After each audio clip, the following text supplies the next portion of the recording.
अस्सलाम वालेकुम my YouTube family. उम्मीद है आप सब खैरियत से होंगे। मैं राना खुर्शीद आप सबको एडवांस ईद मुबारक पेश करती हूँ। और आज मैं आपके लिए एक अच्छी सी रेसिपी लेकर आई हूँ जो बकरीद स्पेशल के लिए है, और वो है पुलाव, वो भी मेरे अंदाज से। तो चलते हैं किचन की तरफ। तो आए देखें, हमें पुलाव के लिए जिन चीज़ों की ज़रूरत है वो मैं आपको बताती हूँ, और वो मैं किस तरह पुलाव के लिए ऐड करूँगी वो भी मैं आपको बताती हूँ। तो मैं सबसे पहले आपको बताती हूँ कि मैंने 1 किलो गोश्त लिया है। ये चिकनाई वाला है, पुलाव में चिकनाई वाला गोश्त अच्छा लगता है। अच्छा, 7 से 8 हरी मिर्चें ली हैं। 3 दरमियानी प्याज लिए हैं जिन्हें मैंने चॉप करके काट के रख लिया है। अच्छा, 1 कप मैंने दही लिया है, और ये थोड़े से गरम मसाले लिए हैं, 2 तेज़पात लिए हैं, 8-10 काली मिर्चें ली हैं, 6-7 मैंने लौंगे लिए हैं, और 1 टीस्पून मैंने ज़ीरा लिया है, 2 सिलमेन के टुकड़े लिए हैं, 2 बड़ी इलायची ली है। तो ये सारे गरम मसाले भी हम इसमें ऐड करेंगे। अच्छा, ये साबुत धनिया और सौंफ है जिन्हें मैं बारीक पीस लूँगी, या ग्राइंड कर लूँगी। अच्छा, ये 2 टेबल स्पून मेरे पास अदरक लहसुन के हैं, 2 टेबल स्पून अदरक के, 2 टेबल स्पून लहसुन के। इसमें मसाले जाते हैं और बहुत इसका टेस्ट अच्छा बनाते हैं। अच्छा, ये नमक है हस्बे जायका। अच्छा, थोड़ा मैं नमक मसालों के साथ और गोश्त के साथ इस्तेमाल करूँगी, और थोड़ा चावलों में डालूँगी। अच्छा, ये ऑयल मैंने लिया है, आधा कप ऑयल डालूँगी, और 1 लीटर पानी जाएगा। अच्छा, तो आइए हम अपनी रेसिपी को शुरू करते हैं। अच्छा, यहाँ मैंने बड़ा एक भगोना ले लिया। अच्छा, बड़ा लीजिएगा ताकि हमारे चावल ख़राब ना हो और खुल के पके। तो आइए हम इसमें ऑयल ऐड करते हैं, आधा कप ऑयल।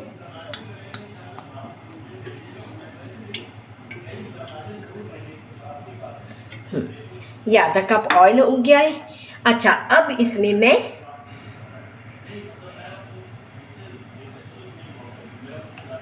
प्याज डालूँगी।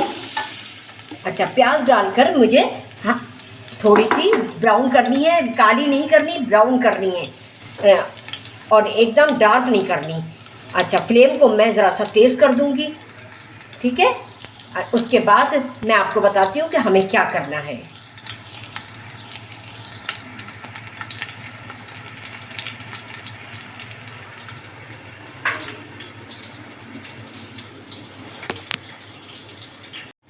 हाँ, जब तक हमारी प्याज ब्राउन हो रही है हम धनिया और सौंफ को बारीक ग्राइंड कर लेते हैं। तो ये हम ग्राइंड करते हैं, उसके बाद मैं आपको बताती हूँ।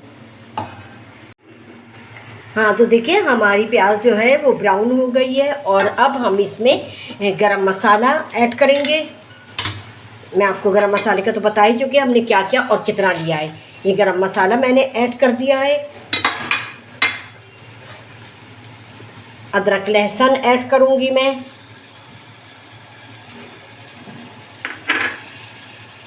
और नमक ऐड करूँगी। अच्छा, इनको करके मैं चला दूँगी।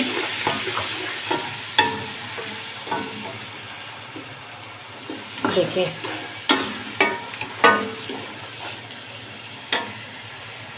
अच्छा, अब इसी स्टेज पर हम गोश्त जो है वो ऐड कर लेंगे। जैसा कि मैंने बताया, मैंने लिया है गोश्त वो 1 किलो है, और 1 किलो के लिहाज से मैंने मसाले बिल्कुल सही डाले हैं, और आप भी इस बात का ध्यान रखिएगा। और साथ में मैं इसके दही डालूँगी, और दही डालते ही हमें जल्दी जल्दी और तेज़ आंच पे इसको चलाना है ताकि हमारा दही मसालों में ना फटे।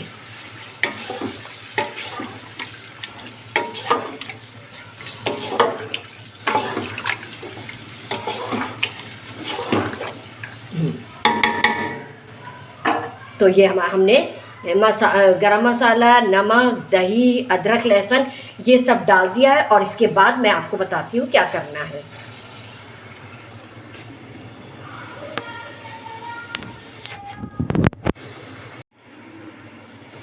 हाँ, तो देखिए मैंने ये बारीक ग्राइंड कर लिया है धनिया और सौंफ, और अब मैं इसमें साथ ही इसके ये ऐड कर रही हूँ।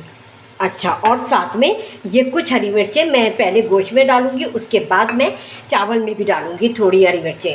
अच्छा, और इसको मैं अच्छी तरीके से चला दूँगी।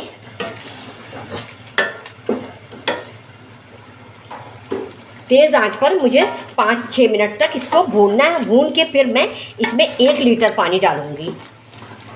अच्छा, मैं इसको 5 मिनट भूनती हूँ, उसके बाद फिर मैं पानी ऐड आपके सामने करूँगी और आपको दिखाऊँगी। देखिए कितना अच्छा भुन रहा है ये। हाँ, तो देखिए ये मैंने भून लिया है, और अभी मैं इसमें 1 लीटर पानी ऐड करूँगी ताकि हमारा गोश्त अच्छा गल जाए, और अच्छा गला हुआ गोश्त पुलाव में अच्छा लगता है।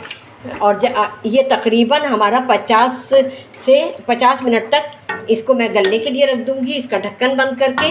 और इस पर ढक्कन बंद करके इस पर मैं एक कोई वेट रख दूँगी ताकि हमारा गोश्त जो है वो जल्दी गले। उसके बाद मैं फिर आपसे मिलती हूँ, और अच्छा बीच में मैं इसे चेक करती रहूँगी। ओके, ये देखिए मैंने 1 लीटर पानी डाल दिया है और इसको अच्छी तरीके से चला दिया है, और अब मैं इसको ढकना ढक दूँगी।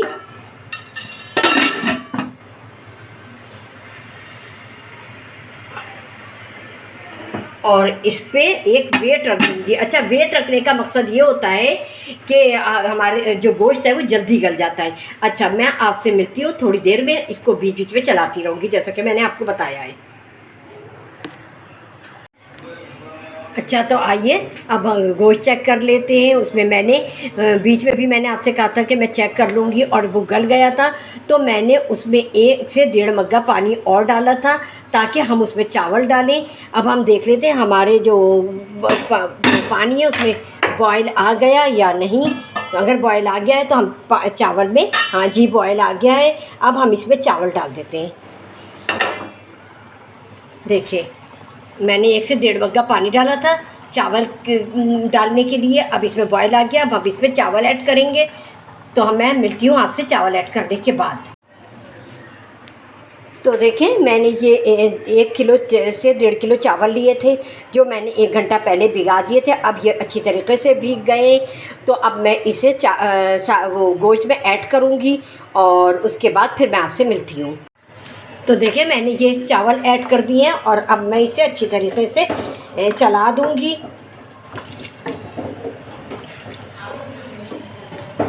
ज़्यादा पानी हम ऐड नहीं करेंगे, हमारे चावल जो हैं वो ख़राब हो जाएंगे, और हम इतना ही पानी मैंने ऐड किया है जिसमें चावल पक जाएं और दम हो जाएं। तो अब मैंने ये कर दिया, और इसमें मैंने पहले हरी मिर्चें भी डाली थी, और अब मैं इस स्टेज पर भी मिर्चें ऐड कर रही हूँ 4 से 5।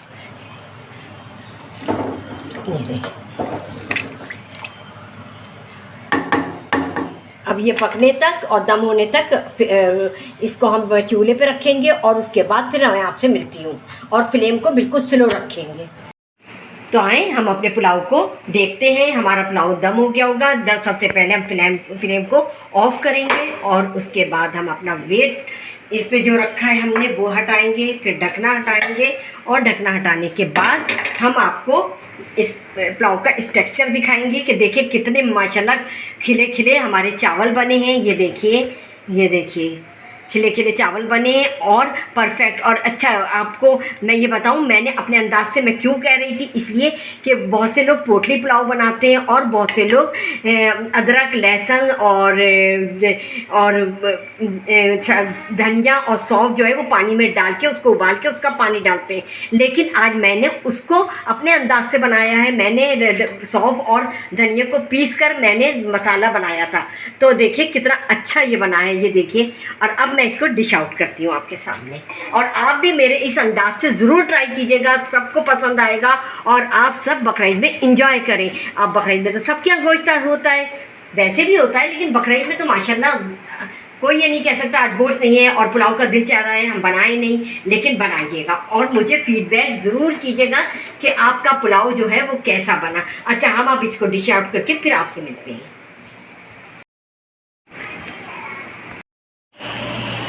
हाँ, तो आपने देखा हमारा पुलाव रेडी हो गया है, हमने डिश आउट कर लिया है और कितना खूबसूरत कलर आया है, मज़े में भी बहुत टेस्टी होगा। और जो मैंने अपने अंदाज से बनाया है, आप भी मेरे ही अंदाज से आप इस रेसिपी को अपने बकरीद में अपने मेहमानों के लिए बनाएं और उनको सर्व करें, अपने घर वालों के साथ एंजॉय करें। और उसके बाद मैं ये कहूँगी कि मेरी इस रेसिपी को शेयर करें दूसरों से और दूसरों को भी बताएं कि ये बहुत मज़े का बना है। और मेरी वीडियो अगर पसंद आई है तो लाइक करें, शेयर करें, सब्सक्राइब करें, बेल आइकॉन को प्रेस करना हरगिज़ नहीं भूलिएगा। मैं चाहती हूँ कि मेरी रेसिपी आपको जल्द से जल्द मिले। चलती हूँ, दुआओं में याद रखिएगा। अल्लाह हाफ़िज़।